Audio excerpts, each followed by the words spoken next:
Hey yo, what is up YouTube? Welcome back to another chill reaction, man. Look, somebody suggested to me a channel called Mr. Ballin. Mr. Ballin. Since I really like creepy stories and stuff like that.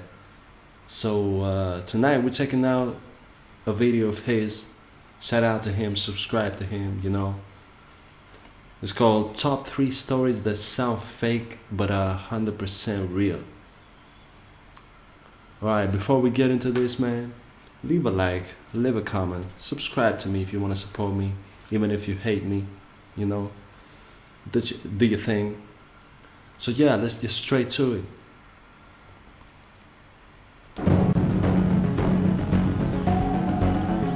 Mr. Ballin. Let's go, man. I've never watched a video of his before. The Hitchhiker. Just after midnight on June 22nd, 1991, Charles Holden was on his way home from work when he decided to stop at a fast food restaurant near his house in Harrington, Delaware. After grabbing a quick bite to eat, Charles left the store and got back in his truck. He turned it on and he was about to drive out of the lot when he stopped because there was this man running towards him, waving, trying to flag him down. So Charles put his truck back in park and he rolled his window down to see what this guy wanted. And when this stranger got close enough, he told Charles that his sister was having a baby and he needed a ride to the hospital, which was about 20 minutes away. Charles couldn't tell if this guy was lying. Look, sometimes that could be a trap. But I mean, you never know. It could be real. So yeah, I understand why he stopped. It was super late. He didn't know this guy, and he just had a bad feeling about him. And so he told him, "No, I'm sorry. It's too late. I gotta get home. It's too far out of the way." The stranger immediately looked dejected and turned around and started walking away. And as Charles was watching him go, he felt bad and said, "You know what? Hey, come back here. I'll give you a ride part of the way there." And so the nope. If your first instinct is that you shouldn't do something, most of the times that is truth. That is the true feeling.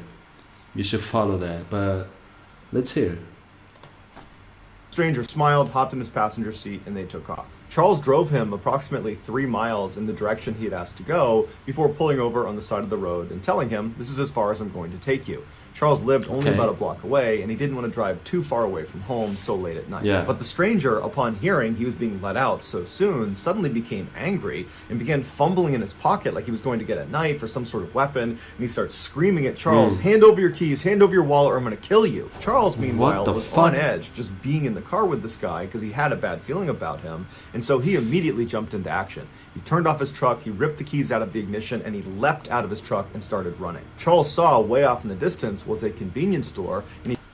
Am I fucked up for thinking that when he said he ripped out his keys, the first thing I thought of on what I would probably do is that I would stab him in his throat with a key. I don't know. But I mean, he already said, like, he said, "I'm gonna fucking kill you. Give me your keys, give me your truck." In that situation, what are you supposed to do? I mean, of course, yeah, he was scared and he started running. Damn.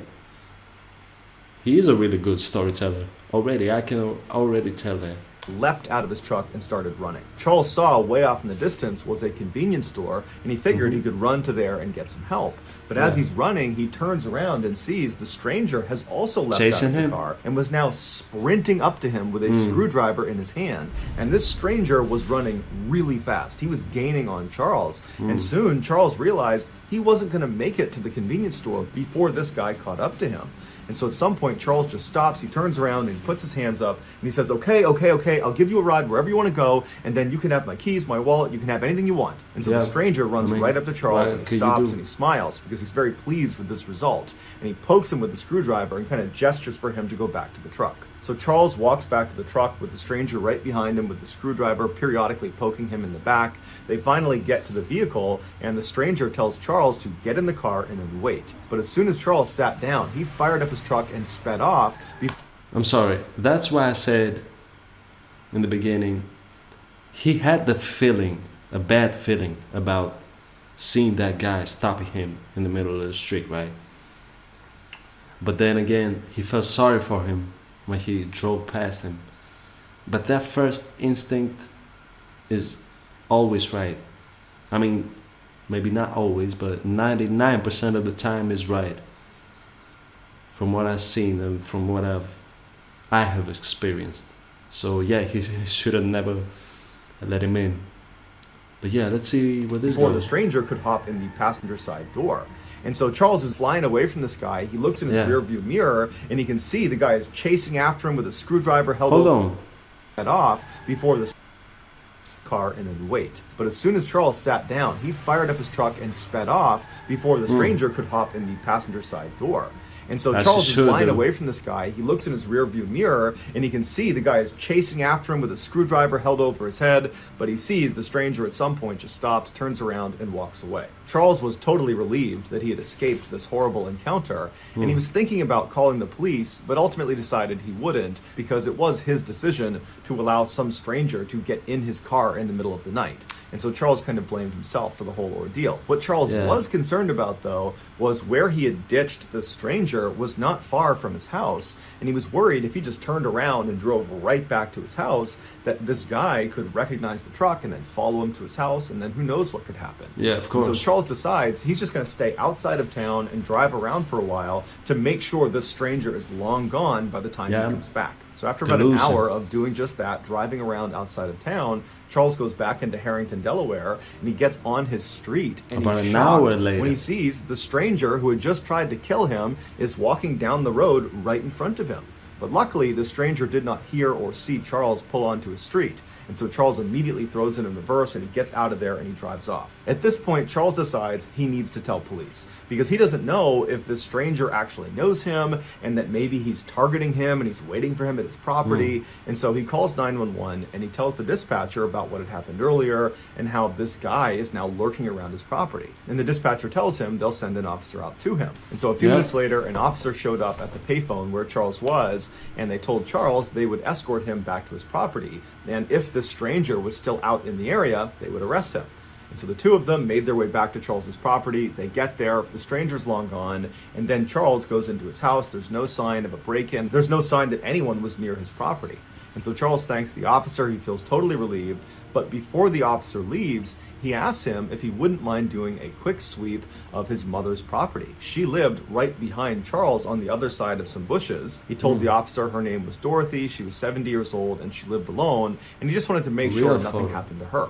So the officer said, no problem, I'll go check in on her. So the officer leaves Charles and goes across his backyard through those bushes into Dorothy's backyard. And right away, he can see the back window on the back door has been smashed and the door itself is slightly ajar.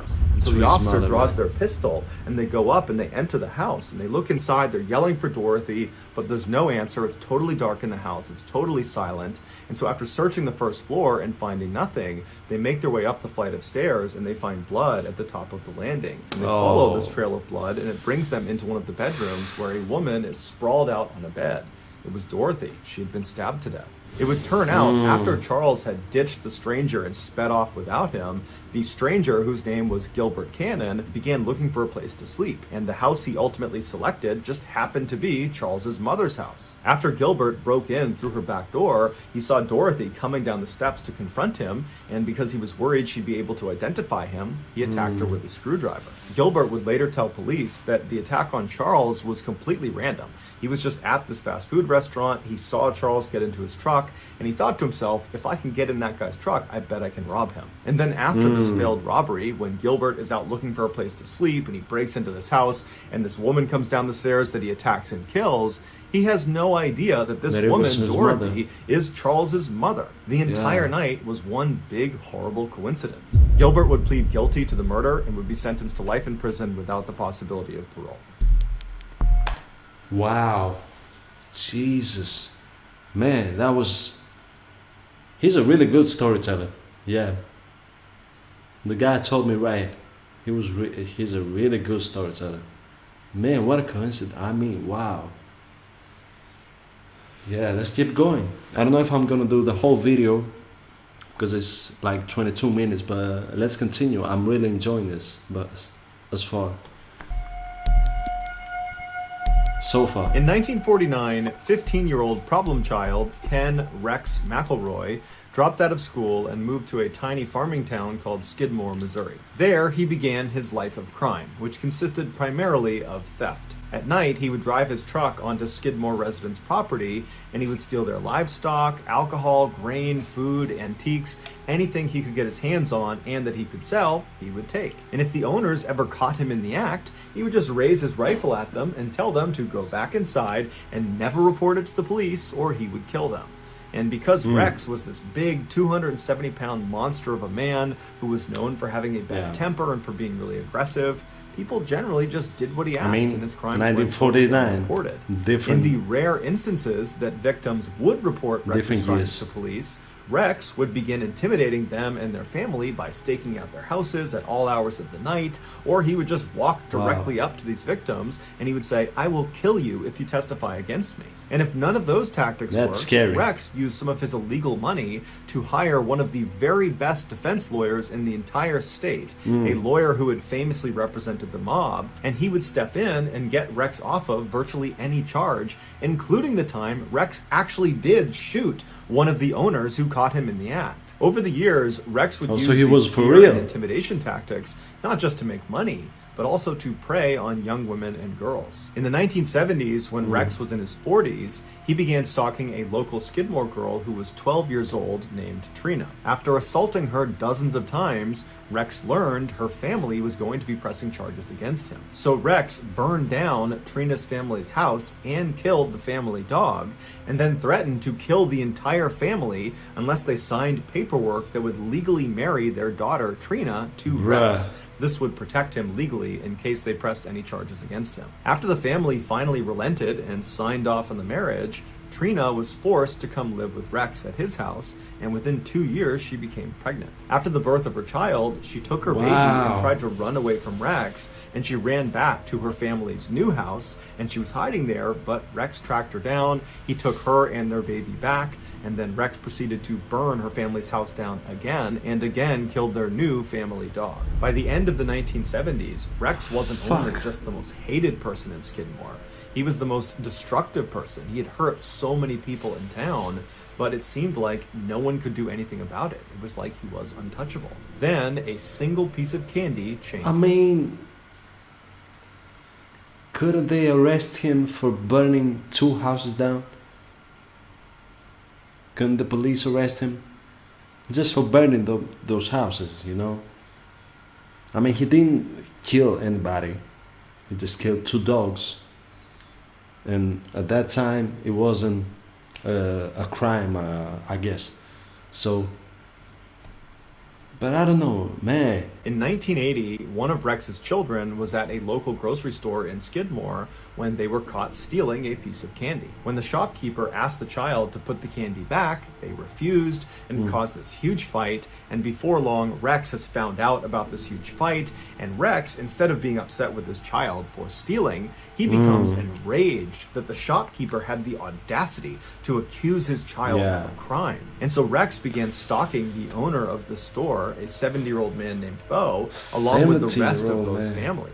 At all hours of the night, Rex would just show up in front of their house with a gun slung across his lap, and he would fire shots into the air. And then during the day, he would walk right up to Bo and he would tell him, "I'm going to kill you." And so Bo and his family knew it was only a matter of time before Rex did become violent. And they were right. In July of that year, Rex showed up at Bo's grocery store with a shotgun in hand, and Bo, who was in the back of the shop loading groceries through the back door, he turns around and he sees Rex walking up to him. They have this heated confrontation where at some point Rex just raises a shotgun and he fires a shot into Bo's neck. Bo was gravely wounded, but he would survive, and Rex would actually get arrested and would be charged with attempted murder. And it seemed like, for once, maybe Rex was actually going to get what was coming to him, but he didn't. The attempted murder charge was lowered to just assault, and he was given 2 years in prison. But he would only serve 1 day in jail before being released on bond. And as soon... How did 2 years become 1 day? Prison. but he would only serve 1 day in jail before being released on bond. And as soon On as bond? he was out on bond, he went right to his house and he got his rifle that had a bayonet attached at the end of it. And he went right to the tavern in the middle of Skidmore and he began telling anybody who would listen that he planned to finish the job, i.e. he was going to kill Bo. Yeah. He described in very graphic detail how he planned to do it, which involved this rifle and this bayonet. Patrons that were at the tavern that saw Rex and heard these claims, they were scared for Bo, and so they left the tavern and they told city leaders about these threats. And so city leaders at this point, they've had enough of Rex and they decide they're going to host this secret meeting that will not include Rex the following morning. So the next morning comes around and all these angry residents, they come to this meeting and they begin discussing, how are we going to handle Rex? We can't use police. We can't use politicians. Nothing can be done. So what are we going to do? How are we going to put an end to his reign of terror? Yeah. And after a while, they came up with a plan. And after the meeting was done, everybody left the town hall, they got their guns, and they made their way over to the tavern where Rex was seen earlier that morning. Bro, I was joking. Are they really about to kill him? About 40 of these armed men surrounded the outside of this tavern, and once they were all in place, another smaller group of men that were all armed walked inside the tavern, and they saw Rex sitting at the bar with Trina sitting right next to him. And so these men, they walk up right behind Rex, uncomfortably close, right behind him, and they just stand there with their guns looking at him. And at some point, Rex turns around and sees them, and he's about to lash out and start fighting them, but he realizes he's totally outnumbered, and these men that are standing all around him, they look like they mean business. Strapped. And so he stands up, he grabs Trina, and he brushes past them, trying to act tough, and he walks out of the tavern. When he gets outside, he's taken aback at this additional group of armed men, which is much larger, who are all standing there just looking at him. Gang. And so Rex, at this point, becomes visibly frightened, but he grabs Trina and he calmly walks out to his truck, which is parked a little ways out in front of the tavern. He gets in the driver's side, she hops in the passenger side, and Rex lights a cigarette up, he turns on his truck, and he's about to try to drive away when a gunshot rings out, and Rex immediately slumps forward onto his wheel. One of the Skidmore residents runs up to the truck, they open up the passenger side, and they grabbed Trina, who was unhurt, pulled her out, and rushed her to safety. Once she was clear, the other residents with their guns just moved in on the truck, and for 20 seconds they opened fire on Rex. When it was over, nobody called an ambulance. Everyone just stood there and watched as the town bully died. In all, there were 46 witnesses that were there when Rex was murdered, but they all said they had either not seen the shooting or they didn't know who the shooter was. And despite a lengthy federal investigation, none of the witnesses ever changed their stories. And so as a result, no one was ever charged with Rex's murder. Years later, can you blame them? Can you blame them? I don't know. Different times. The police didn't do anything. I mean, he was charged with 2 years and he left in 1 day.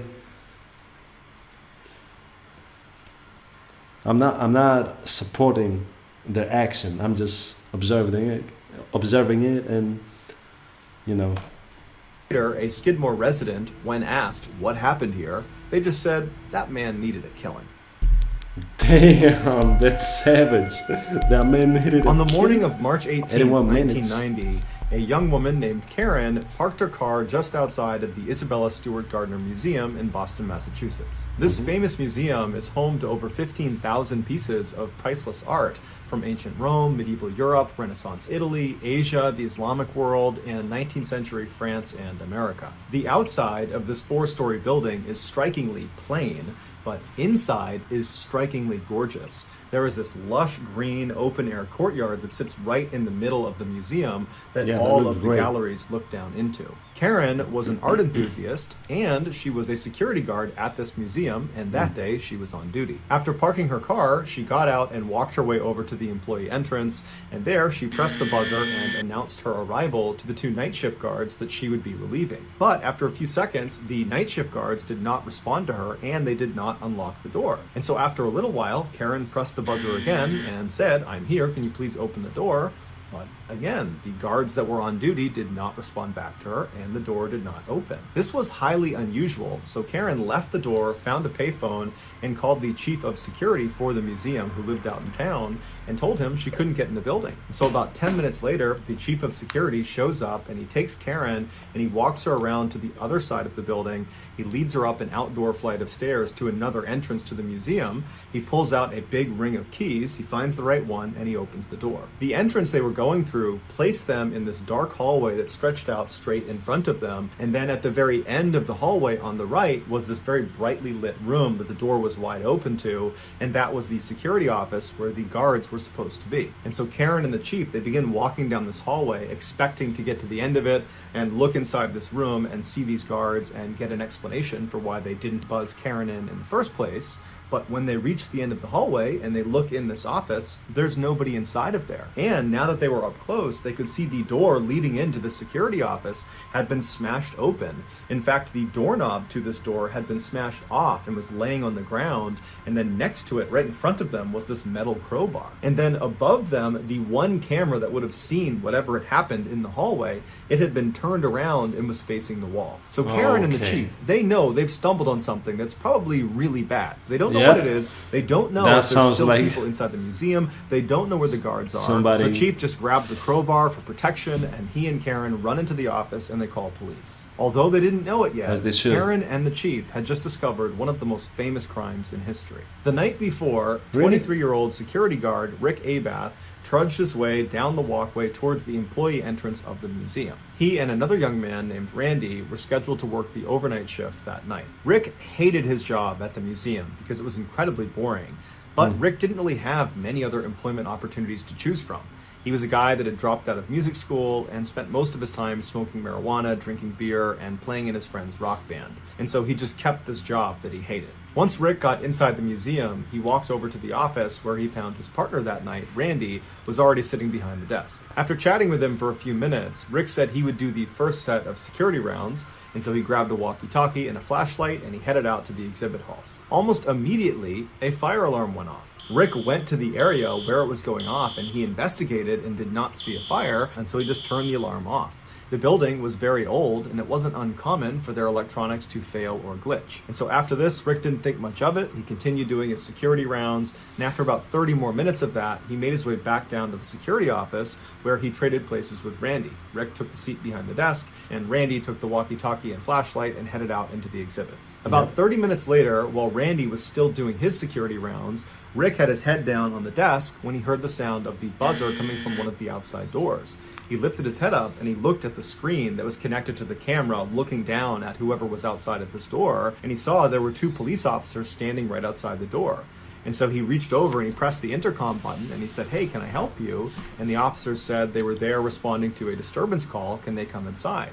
Now, Rick didn't know what this was about. He assumed it must have to do with maybe the fire alarm that had gone off earlier, or maybe somebody outside had seen someone trying to break in and they had called it in. But either way, he felt like it was important enough that he should let them in, even though it was against protocol to allow anyone into the museum after hours, including police. And so the two officers, they come through the doors and they wind up in the hallway right outside of the security office, and there's a window into the security office, so both the officers and Rick can see each other. And the officers immediately say to Rick, "Hey, are you working alone tonight?" And Rick says, "No, my partner is out doing security rounds. He'll be back soon." And so the officers just kind of nod their heads and they're looking around the room for a second. And one of them, as he glances at Rick again, he does kind of a double take and he goes, "Wait a minute, I think I know you. There's a warrant out for your arrest. You need to come out here and show me your ID." Damn, so I wasn't expecting that. Off guard, but he just kind of instinctively does what he's told because it's a police officer. And so Rick stands up, he walks out of the office, he goes out into the hallway, and as he's about to present his ID to the inquiring officer, the officer just grabs him, pushes him up against the wall, and handcuffs him. And so before Rick can say anything, Randy, his partner, comes back from doing his security rounds. He walks into the hall and has no idea what's going on. The other officer, the one that had not handcuffed Rick, grabs Randy and does the same thing, presses him up against the wall and handcuffs him. And so as Randy and Rick are standing there up against the wall with their hands behind their back, they're looking at each other, they're looking around thinking, what's going on here? And at some point, Randy just blurts out, "Why are we being arrested?" And that's when one of the officers just says, "Oh, you're not being arrested. You're being robbed." Rick and Randy were... They were not real cops. I thought of that, man. I don't know why. Is this the case? I don't know. That's when one of the officers just says, "Oh, you're not being arrested. They could be cops just robbing them, you know? Who knows? and robbed. Rick and Randy were led by the imposter cops down into the basement of imposter this building, cops, where of they were course. bound and gagged with duct tape. And then these two thieves proceeded to spend the next 81 minutes walking all around the museum, ultimately stealing 13 pieces of art before destroying the security footage and then fleeing the building. Rick and Randy Yeah. were discovered unhurt later that Yuck. morning by police, still tied up in the basement. Despite dozens of Holy shit, this is a real photo. Look what they did. Look what they did to them. Well, I guess at least they didn't hurt them or kill them or whatever. suspects, numerous viable theories, and a massive monetary reward, these two art thieves were never caught and remain at large today. As for the 13 pieces of stolen art, one of which includes the extremely rare Rembrandt painting called The Storm on the Sea of Galilee, which is his only seascape in existence, they are Galilee? still unaccounted for. And combined, they Are are you worth a serious? staggering $500 million. So that's gonna be $500 million. Jesus, and they were never caught. Wow. And that dude just opened the door up, even if it was forbidden. He said even to police they couldn't get inside the museum. He still opened the door. Damn. do it, guys. Wow, If you found the 500 secret in today's episode, let us $500 know in the comments billion section what it is and where you found it. So give us Wow. the timestamp. And if you're the first to do that, we'll pin you at the top of the comments section. If you got something out of today's Wow. episode and you haven't done this already, please offer to teach the like button how to drive in your car. And then on the day of the first lesson, show up in an 18-speed transmission semi-tractor trailer. Yeah, man. What I got from this video, Mr. Borden is a boss, man. He's a really great storyteller. Like my friend suggested, I will surely react to more of his videos, man. That was really, really interesting. I mean, the first story had me more captivated, you know? But the way he delivers it and all of that, I really like that. So yeah, man. Make sure to leave a like, support Mr. Ballin, of course. Support your boy by subscribing, by hitting the bell and all of that shit, you know? And yeah, till the next one, peace.